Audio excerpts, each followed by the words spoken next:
let's assume the lawyers of one particular country. I'm going to take both of these two because I have a relation with both of these people, and I know that they will both do their work. And when I give Harsha something, he goes the extra mile and he takes up a lot of things. So obviously he will know more about the case than the lawyer who's actually visiting the case. Now, assuming the lawyer did not bring a certain point, which had he brought, would have turned the case around. Do you know how frustrating it is for a person to be sitting there as a judge, knowing this, and also knowing that the person who's supposed to bring out that point has not brought it out? He can't do anything. But he can do one thing. Now when he's going for voting, he has to vote in accordance to what the lawyers have told him. So if the lawyer has not brought a particular point, okay, now Harshit cannot bring that point into debate when he is debating with the 14 judges. Are we all clear on that, judges? Because you would have done a lot more digging. Actually, the lawyers should too. The lawyers should actually do it. And they should bring out all relevant points. Okay? So when you go for the voting, when you go for the debate, you cannot bring in an extra point which was not debated upon or which was not brought upon by the lawyers in the session actually. But law is a very nice thing, you know. Harsha can actually do one thing there. When the lawyer is going about doing his job, you saw in that video, when Rebecca was giving the presentation, the judge actually did not even wait for her to finish her point or whatever. He just asked a question. You can do that. Understand? You can do that. But because if we give that to the judges just like that, it's not going to be very good. So I'm going to ask Harsha to limit it to 2 questions per judge. So be very, very clever and use your time wisely. You have to be very vigilant. You have to concentrate hard. Yeah? Only 2 questions per judge. But Harsha being the president, Ali being the vice president, they can ask any number of questions. I've given them that because I know that they will not allow the committee to go to. They will not allow the committee to stray. Yes? Is that 2 questions for each judge? No, but can you ask 2 questions for one lawyer and 2 questions for the other lawyer on the other side? For both sides, yeah. Okay. So basically you can ask 1 question to one lawyer and another question to the other lawyer. It's like 1 question per lawyer. Yeah? Because when you are debating, you cannot bring a point which these lawyers have not brought into. So that having been said, supposing you could not do anything, and based on the facts and the merits of the case alone, assuming you had to vote against your better judgment, you know what you can do? When you write the summary judgment, this summary judgment is written by all 15 of you as an agreement, all 15 together. But in the summary judgment, each judge's name with his vote will be there. So supposing Ashad knew something which the Pakistan lawyer did not bring into account, he can go like, I'm voting against under reservation. Okay? When he says under reservation, he can give 1 paragraph of explanation as to why and what was that point which was not brought forward. Yeah? Any doubts? So only the president can vote based on other... No, everybody. I just took him for example. Okay. Any one of you. Any one of you can vote under reservation. Okay. Yeah? The president is important because when things like that happen, and when the house is hung with 7 and 7, his vote becomes the deciding vote. Yeah? Then, these are the deadlines for you. The memorial by the plaintiff should be given by November 23rd, 2013, because today, inshallah, I'll be uploading the cases And today when we pick the lots, I will be giving the cases to those people who are supposed to be representing the cases. Okay? But all 15 judges, it is available online and you will have to download it. Yeah? Memorial by the plaintiff by 23rd November 2013. Counter memorial from the defense should be given in by December 7, 2013. Reply by the plaintiff December 21. Rejoinder by the defense Jan 4, 2014. Witness list, if any, to be submitted to the registrar by Jan 4, 2014. All parties. Clear? Everything is written there for you. Yes. Are there any laws for this topic? Like which, for example, Pakistan identity was which country's law are represented? International law. All the cases are done like this. It's not an easy job for you guys.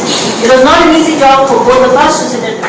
Obviously, I can't be, in addition to all of my work, I can't be sitting and writing a 14-page job, understand? So mostly it is, from my side, I can tell you, it's copy-pasted from the internet, but I have not claimed it. Yani, with this one, from page number 5 to page number 13, legality of the issue of sovereignty. Basically, the case is about, has the use of A breached the sovereignty of Pakistan? There have been many things done on that land, which Pakistanis have been talking about. They've tried to take it to the Security Council. They have taken it to the Security Council, but nothing solid has come as a result of it. So the case is basically, as you will say, breached the sovereignty of Pakistan. Now, I've given from page number 5 the complete legal aspect of it. Thankfully, some lawyer did the hard work for me. Yep, this is completely copy-pasted from a website. I've given the address of the website at the end, so that you can go ahead and you can check the website fully, because the appendices I have not completed over here.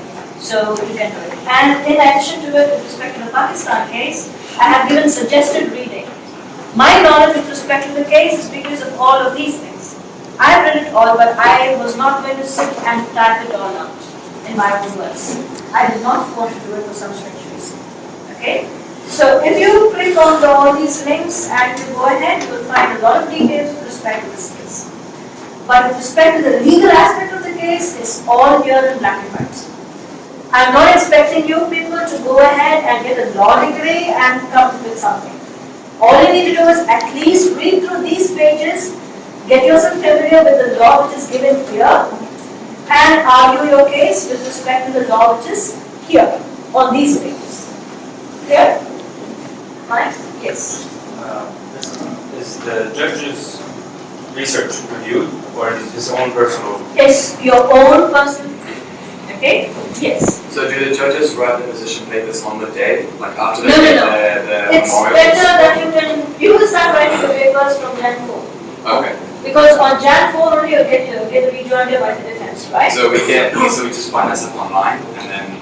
I will send it across to you. Okay. Yes, sir. Come in.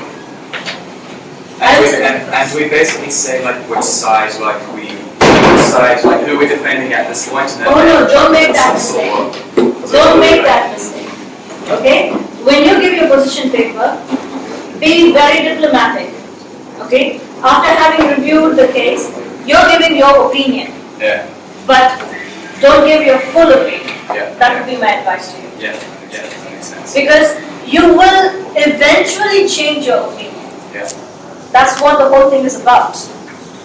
You will come with an opinion, but based on how the lawyers will play out the case, you will either change your opinion or you will stick to your opinion.